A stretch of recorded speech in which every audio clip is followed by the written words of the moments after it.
The easiest and the best outfit for this is to really keep it clean and classic, because that will never be, it's going to be sharp, it's going to be professional, it's going to be presentable, but it's going to be so powerful, because there's nothing more powerful than like a very well structured classic look.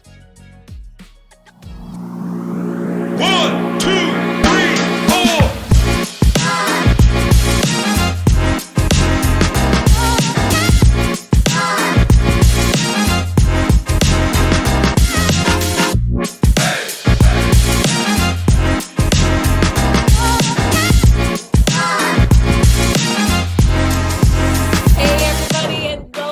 To another episode of today's Medical Sales Insider. And today I have one of my favorite stylists with me. She took me from bland and ordinary in just a couple of videos to a really confident and professional style in my working life. So I am so excited to be here with her today. I know a lot of times when I'm speaking with medical sales representatives about how they could show up better on video and serve their clients in this new hybrid world we're all living in, the next question is, okay, what do I wear? What do I wear between going on a Zoom call with my physicians and then meeting somebody in a conference room? So today I'm so excited to be here with Basia.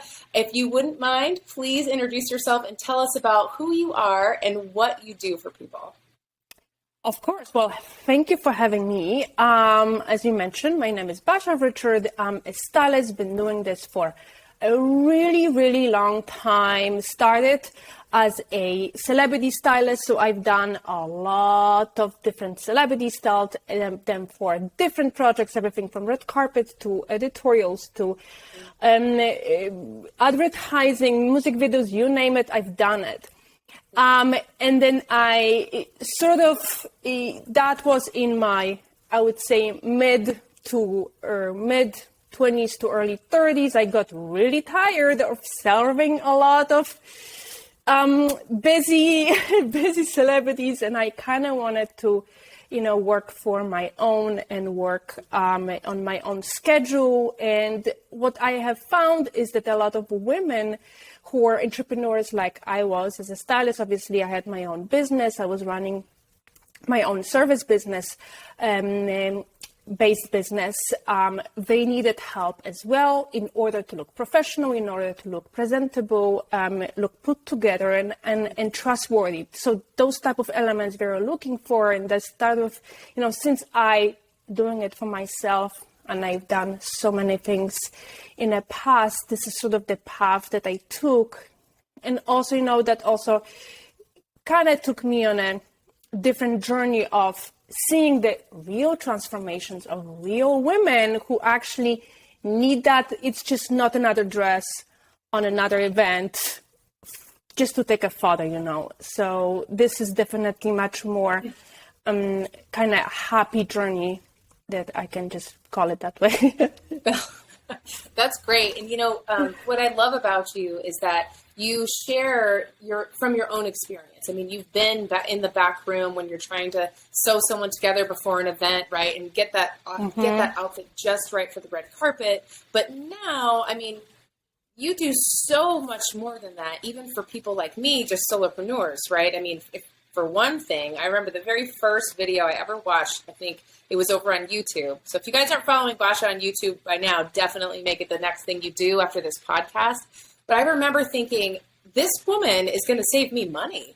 Because then when I go to buy something and add to my wardrobe, I'm not shooting in the dark anymore. And now I can make sure I get select pieces that really speak to what I'm doing in business, who I am as a person, and I'm not having to refill an entire closet because now I look at my closet in an entirely new way. So when you're working with your clients, are they feeling these same things? Are they saying, gosh, Basia, like, now I'm looking into my closet with fresh eyes? Is that something you see?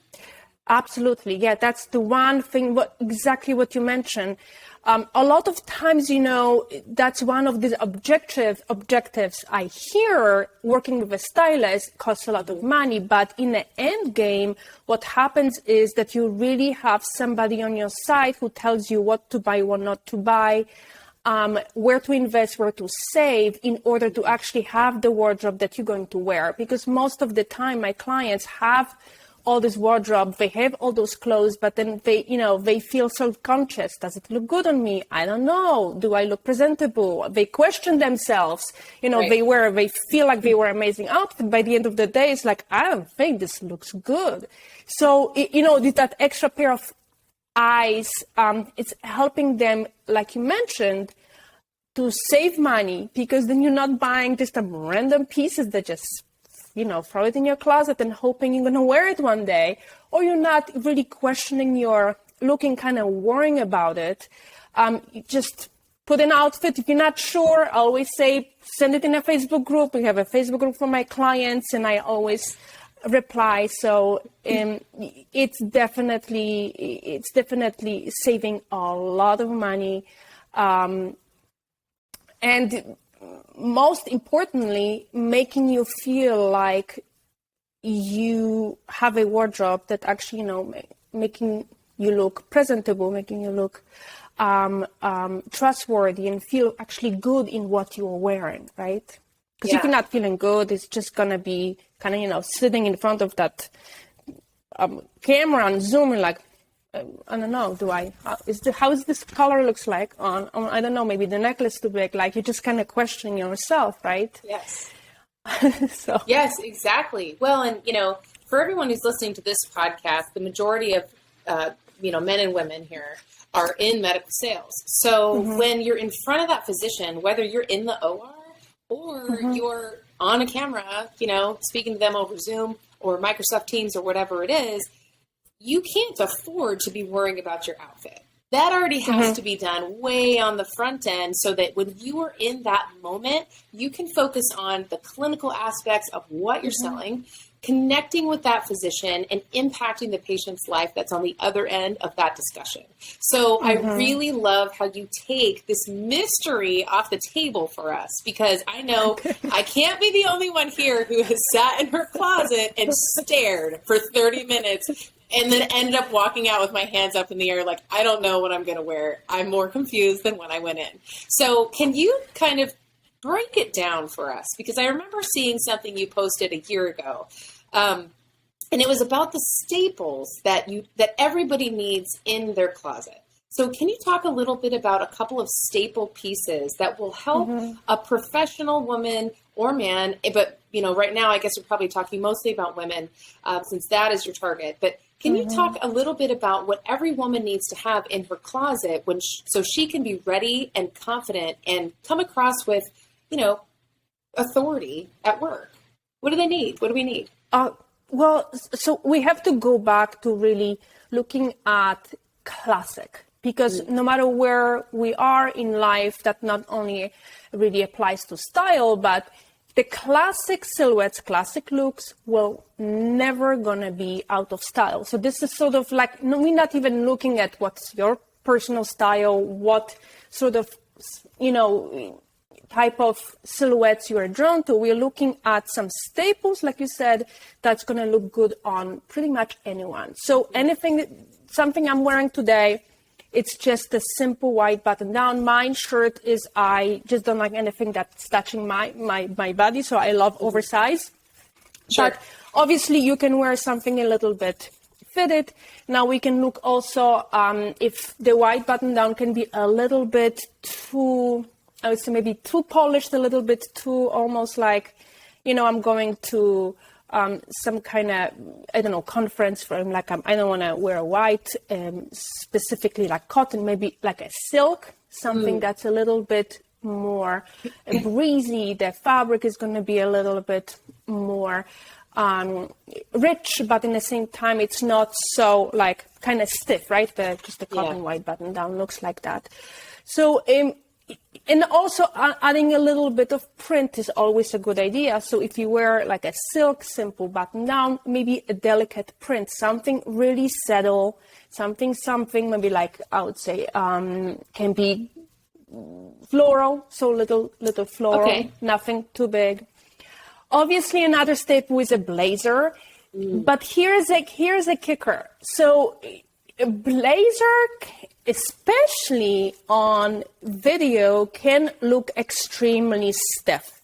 Let's talk about this. But no. So what you have done is that the color, that's what makes the difference. Because the black is going to be so much more serious, right? A black blazer, if you put something darker underneath, it's going to give that so much more, I would say, in an evening sort of look, like especially during the day, like 12 p.m., you are meeting somebody wearing black blazer, it's like, I don't know. But a lighter color will always make it a little bit more casual, but you are still wearing a silhouette that gives a lot of authority, because blazer will give a little more like a professional look, right?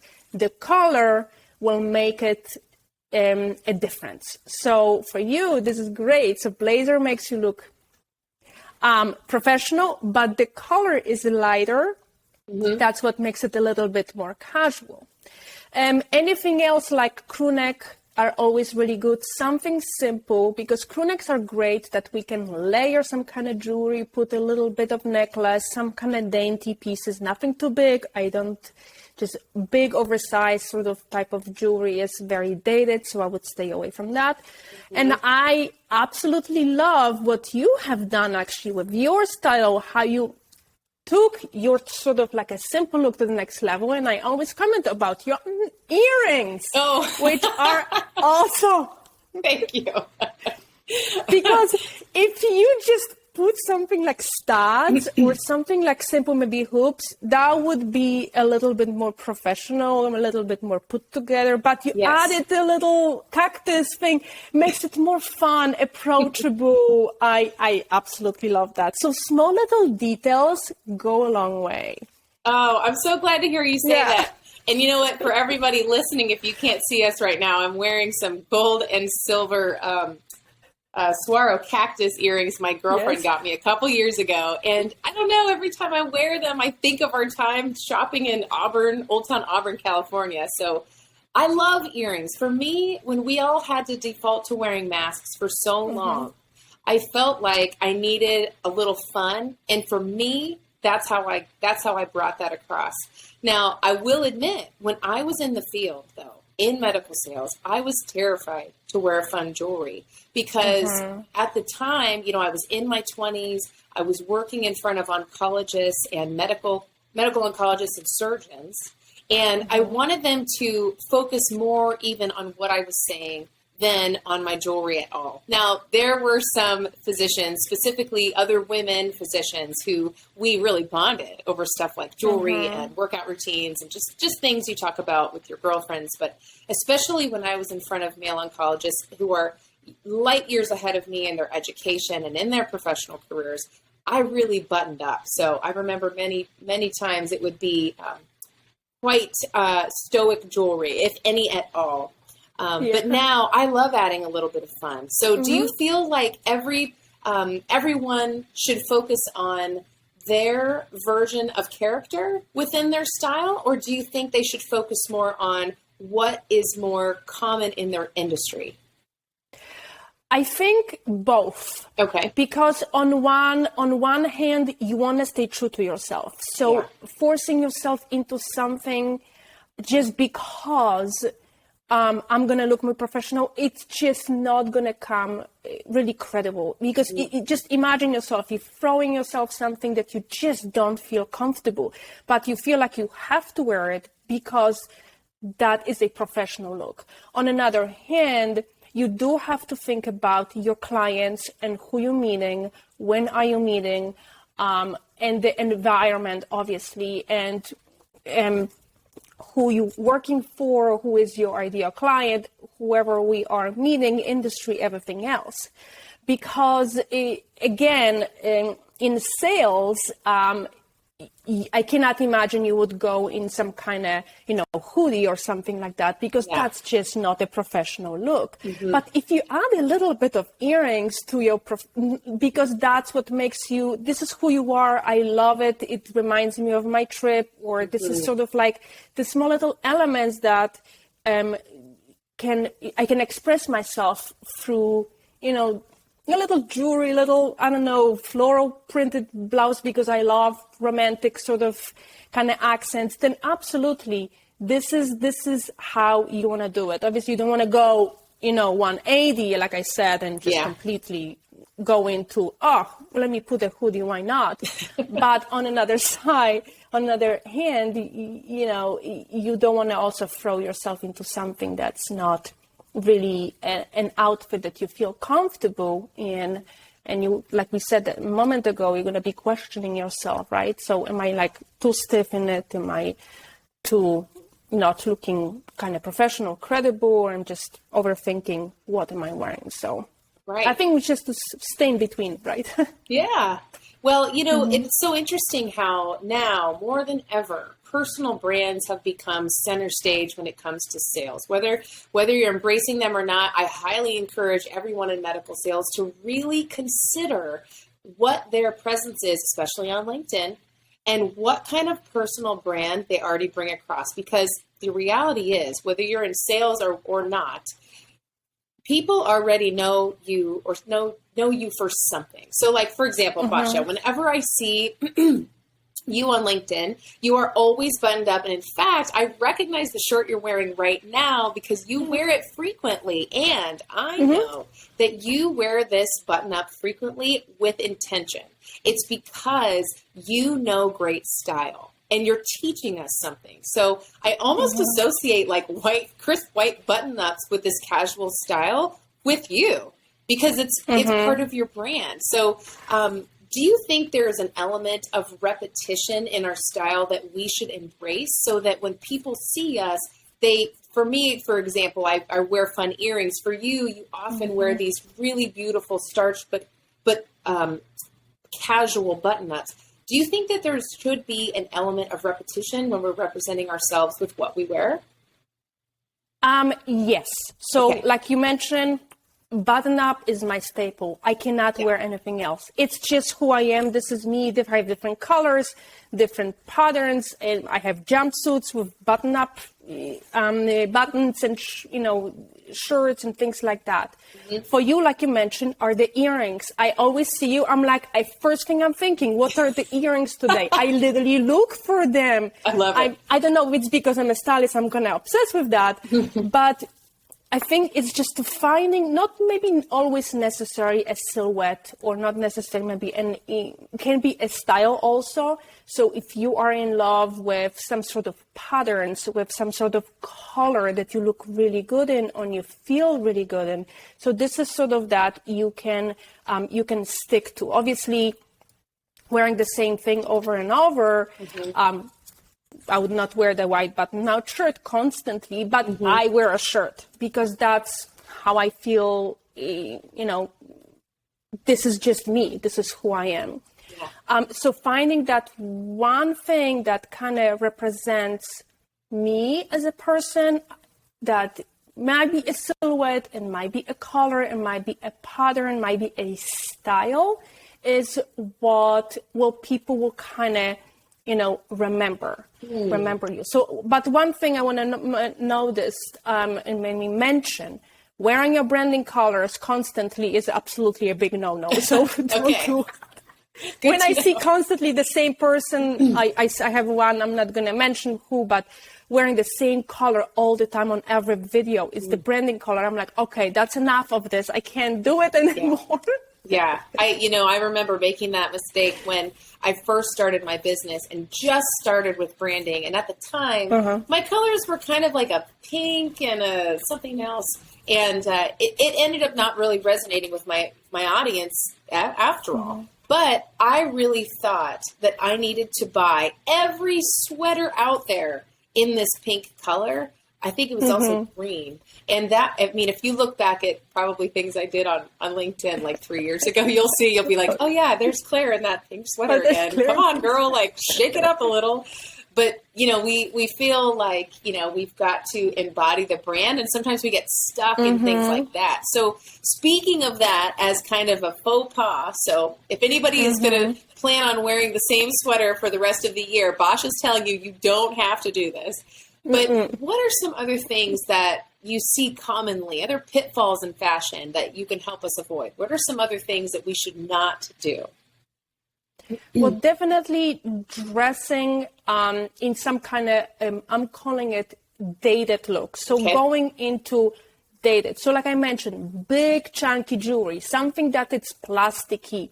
You see those type of jewelry like 10, 15 years ago, and I see a lot of women just wearing some kind of nice shirt and this big chunky, I can totally tell it's plastic, some kind of, well, it's just dated.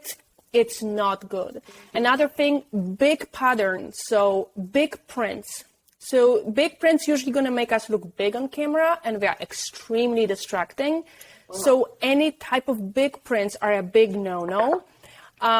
Small prints are great. So usually, I mean, I would say usually prints are great, just small, delicate, something that it's not overpowering, especially if you're meeting that, regardless if you're meeting on camera and you're meeting in person, big prints are just, it's just not really good. And then obviously dressing for your body, it does make a difference, especially if, let's say, you have a really broad shoulders, even though we cannot see your bottom, because you need to make proportions right. If you wear some kind of puffy sleeves, it's going to look like you kind of football player, right? You're going to have that big sort of. So that's another one. I like always opening my neckline like how you are right now. That's why I like the shirts, because I can close it if I want, I can open it if I want, I can add, something jewelry, but that always going to open up us on camera. You're going to look taller, you're going to kind of more approachable.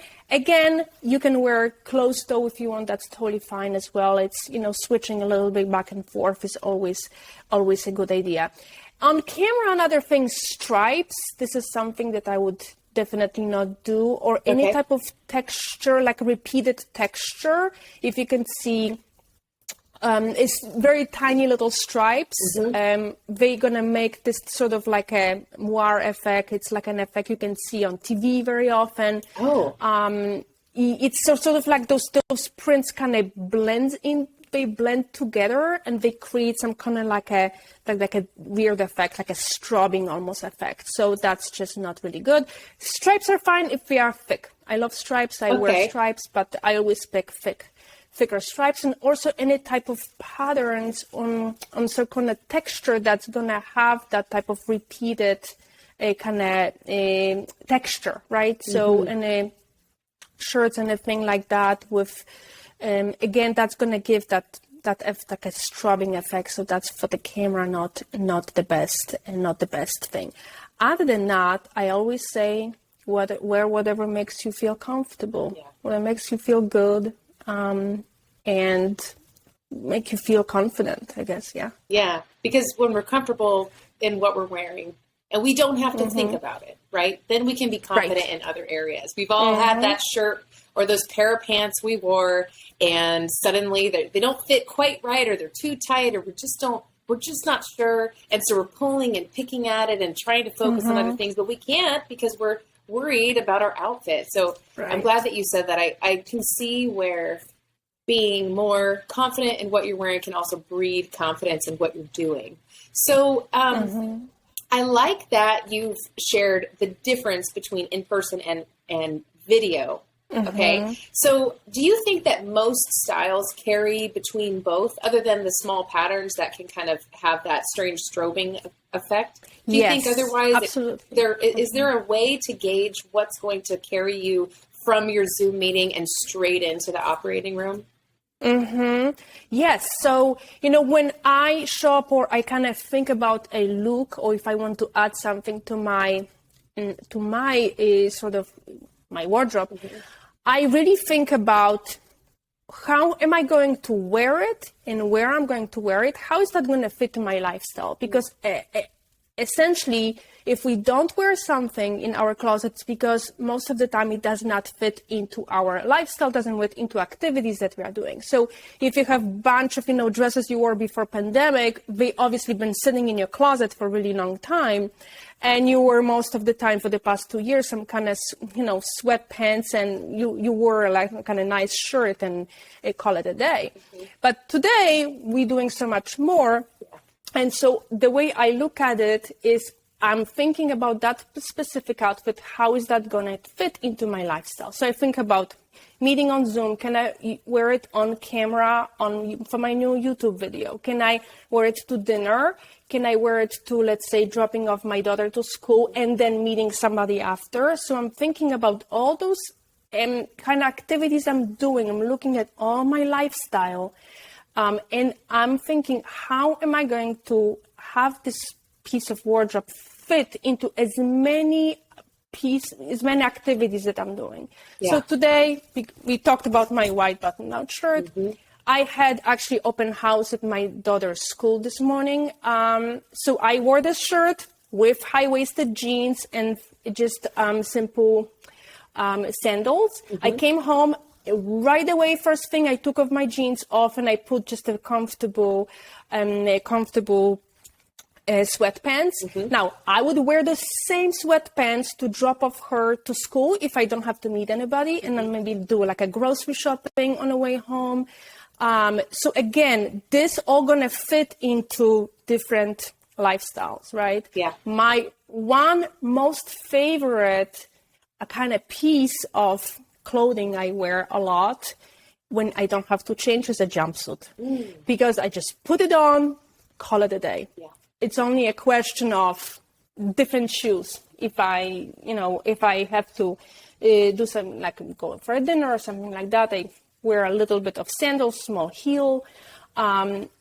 If I have to go and run some errands, go to a mall or meeting clients, whatever, I can wear maybe more casual shoes. But that's gonna, that type of outfit is gonna carry me throughout the day, basically. Yes. It's just a one onesie, right? Yes. I put it on. That's it. Comfortable, functional, adorable. Yep. Yes, I'm all about the jumpsuit. So speaking of specific situations, because one reason I love following you and your content, and you guys, seriously, if you're not yet following Basia on LinkedIn or her YouTube channel, do yourself a favor and do so right now. But one thing I love is that you can apply these principles specifically to different situations. Now, one that I hear about commonly is I'll have professional women who have done well in their medical sales career and moved up to either a director position, or maybe they're just an outstanding representative or even VP level. And so, of course, as it does once or twice a year, there's a national sales meeting. And this is a situation where everybody from the entire organization who's in the sales department in some way all gathers at some hotel in Dallas, and they rent out the ballroom and they have a multiple day conference, right?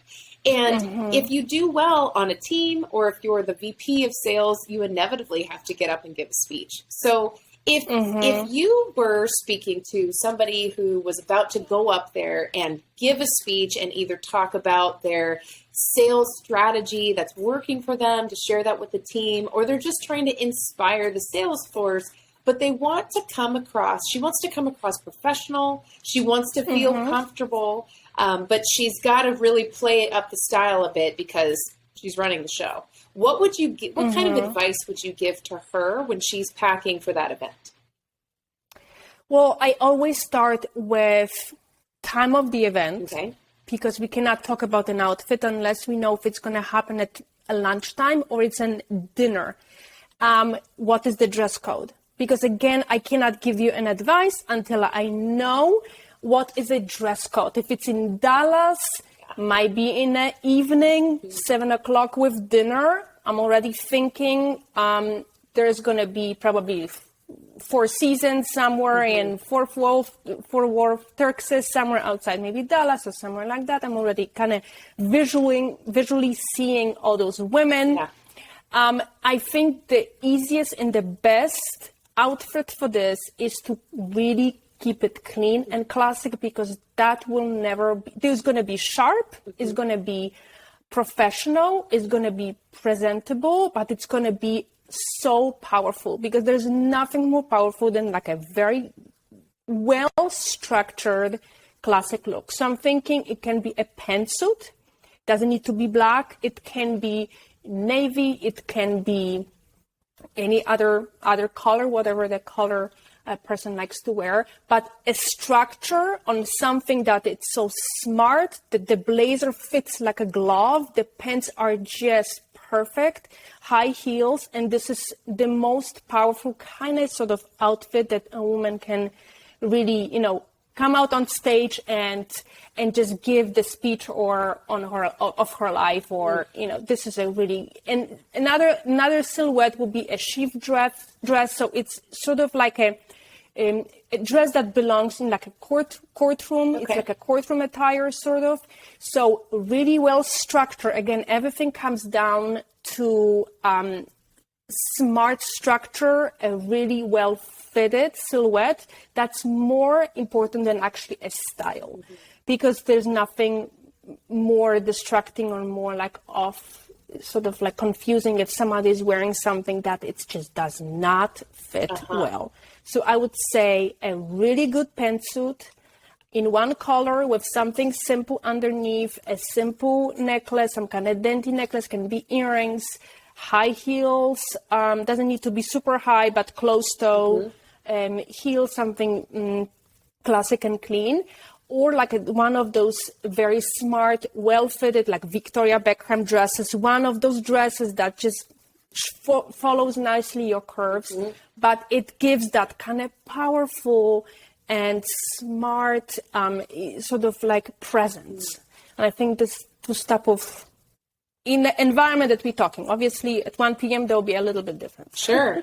Oh, thank you so much. I mean, it really does help to sort of play out these and visualize the situation in your mind, just like you were doing, because our clothes and what we wear is another tool to support what we're doing, right? It's another tool to really support that presence that you mentioned, that authority and credibility that you mentioned. And also, we want to come across trustworthy, right? I mean, if we're leading a sales organization, we want the people who are in that room to say, she's here to teach me something great. I trust her and I believe in what she's doing. I'm going to give her my attention. So thank you so much for playing through that scenario with us. So for anyone who is listening right now or watching this live, Basia, can you tell us where people can find you and connect with you and learn more about how they can get great style tips that really build that credibility in that professional brand? Sure. So we can connect on LinkedIn. Okay. I'm on YouTube as well at Basia Richard. Simply, you can just put my name in YouTube. I'm going to come up. You're going to see some old videos for geared towards stylists. Completely ignore it. Look at the newest stuff. And I'm also on Instagram. I'm at basia.stylist. That's my Instagram. And that's where you can basically find me or anything else. Thank you so much. That's great. And you know what? Of course. I mean, you've done so much for me. And in the short time we've known each other, I think we bumped into each other on LinkedIn last year. And since then, I've learned so much from you. And you are so generous with your style tips. And so I really appreciate what you're doing. I love how you're empowering women to really embrace their style and to know how to master it in the same time. So thank you so much for being here with us today, Basia. I really appreciate you, what you're doing. Of course. Thank you for having me. All right. Well, until next time, guys, go follow Basia. Yep. Make sure you check in with her on all those places she mentioned. And thank you so much for joining us today. See you later.